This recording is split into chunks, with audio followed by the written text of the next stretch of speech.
Hello दोस्तों, नमस्कार। स्वागत है आपका आज के इस वीडियो में। आज की इस वीडियो में बताने वाले हैं क्लास 10वीं की प्रश्नवाली 5.1 का क्वेश्चन नंबर 1 का पॉइंट नंबर लास्ट वाले यहाँ पर चौथा बताने वाले हैं। ठीक है, तो क्वेश्चन नंबर 1 का पॉइंट चौथा आज बताने वाले इस वीडियो में। तो कह रहा है खाते में प्रत्येक वर्ष का मिश्रधन जबकि 10,000 की राशि 8% वार्षिक की दर से चक्रवृद्धि ब्याज पर जमा की जाती है। ठीक है, तो चलिए इसको हल कर लेते हैं। चलिए, तो यहाँ पर हमने क्वेश्चन नंबर 1 का पॉइंट नंबर चौथा यहाँ पर नोट कर लिए। ठीक है, प्रथम वर्ष के लिए। ठीक है, क्या कर रहा है, प्रथम वर्ष के लिए तो मूलधन कितना है, 10,000 रुपया है। समय कितना है, 1 वर्ष है। दर कैसे है, 8% है। ठीक है, तो इसका क्या निकालना है, ब्याज निकालना है। क्या निकालेंगे, ब्याज। तो ब्याज बराबर फॉर्मूला होता है मूलधन गुने दर गुने समय। ठीक है, अब बट्टा 100। ठीक है, तो यहाँ पर लिखेंगे मूलधन कितना है, 10,000, तो यहाँ पर लिख लेंगे 10,000 काहीं दाहीं सैकड़ा हज़ार गुने दर कैसे है, 8 गुने 1, समय 1 है, 1 वर्ष है। ठीक है, अब बट्टा में 100, 2 जीरो से 2 जीरो कट गया। अब यहाँ पर बच गया 100, तो लिखेंगे 100 गुने 8 एकम 8, तो 8 लिखेंगे तो कितना हो जाएगा, 800 रुपया। ठीक है, तो यहाँ पर लिखेंगे ब्याज कितना आ गया, 800 रुपया। ठीक है, और उसके बाद कह रहे हैं मिश्रधन, तो लिखेंगे मिश्रधन बराबर फॉर्मूला होता है मूलधन प्लस ब्याज। ठीक है, तो मूलधन कितना है, 10,000 प्लस काहीं दाहीं सैकड़ा हज़ार जोड़ लेंगे 800, तो ये हो जाएगा टोटल 10,800 रुपया।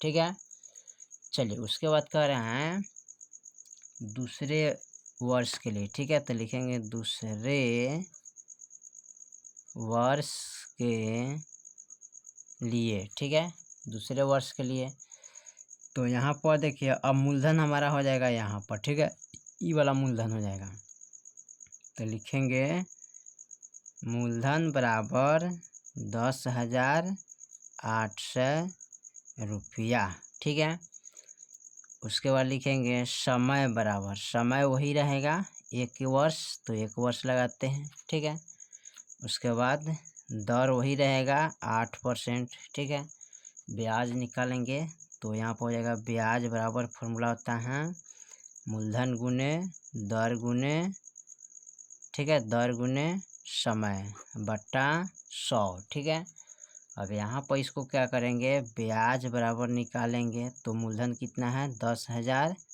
800 गुने दर कैसे है, 8 गुने 1 बट्टा में 100, 2 जीरो से 2 जीरो कैंसिल, यहाँ पर बच गया 108 गुने 8 का 8, तो यहाँ पर 8 लिखेंगे। इसको गुना कीजिएगा तो 8 × 64, हाथ में 6, 8 का 8 यानी कि 864 रुपया हो जाएगा। ठीक है, चलिए उसके बाद क्या करते हैं, अब निकालेंगे तीसरे वर्ष के लिए। ठीक है, अब यहाँ पर पहले क्या करेंगे, ब्याज बराबर लिख लेंगे। ठीक है, 864। अब यहाँ पर लिखेंगे मिश्रधन बराबर, ठीक है, तो मूलधन प्लस ब्याज। ठीक है, मूलधन कितना है, तो मूलधन है 10,800 प्लस ब्याज कितना है 864 बराबर टोटल जोड़ेंगे तो 11,664 रुपया हो जाएगा। ठीक है, चलिए तो यहाँ पर हमने 3 तक ले निकाल लिया है। ठीक है, अब इसको क्या करते हैं, संख्या में लिख लेते हैं। ठीक है, तो यहाँ पर लिख लेते हैं, एगो है हमारे पास कितना 10,000, एगो है 10,800। ठीक है, 10,800, एगो है 11,664। ठीक है, डॉट और डॉट एपी में है। ठीक है, अब इस संख्या को जांच करना है कि एपी में है या नहीं है। ठीक है, एपी में होगा तो लिखेंगे आता है एपी में है, एपी में नहीं होगा तो लिखेंगे आता है एपी में नहीं है। एपी में लाने के लिए क्या करते हैं, इनका और इनका जो बीच का डी का मान होता है वो समान होना चाहिए। ठीक है, चलिए तो इसका फॉर्मूला क्या होता है, दूसरा पद माइनस पहला पद, तो लिखेंगे दूसरा पद माइनस पहला पद, ठीक है। उसके बाद क्या करेंगे, तीसरा पद माइनस दूसरा पद, तो लिखेंगे तीसरा पद माइनस दूसरा पद, ठीक है। तो यहाँ पर लिखेंगे दूसरा पद माइनस पहला पद, तो दूसरा पद कितना है 10,800, ठीक है, माइनस पहला पद कितना है टोटल 10,000, ठीक है। फिर लिखेंगे तीसरा पद माइनस दूसरा पद, तो तीसरा पद टोटल कितना है 11,664 माइनस, और दूसरा पद क्या है 10,800, ठीक है। अब इसको घटाएंगे 10,000 में से 10,800 में से 10,000 घटाएंगे तो बचेगा कितना 8 से। अब 11,664 में से 10,800 घटाएंगे तो कितना बच जाएगा यहाँ पर, तो यहाँ पर बचेगा 864, समझे कितना बचेगा 864।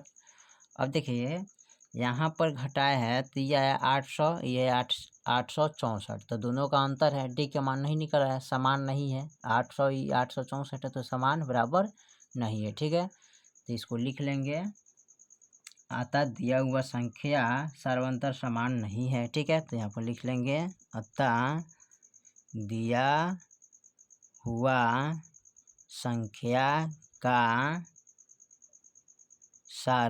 सर्वांतर समान, ठीक है, नहीं है, ठीक है। इसलिए यह क्या है, दिया गया संख्या एपी में नहीं है, ठीक है, क्या है एपी में नहीं है, ठीक है। चलिए तो क्वेश्चन नंबर 1 का पॉइंट चौथा हमने कंप्लीट कर दिया, ठीक है। फिर मिलते हैं अगले वीडियो में, तब तक लिए जय हिंद जय भारत।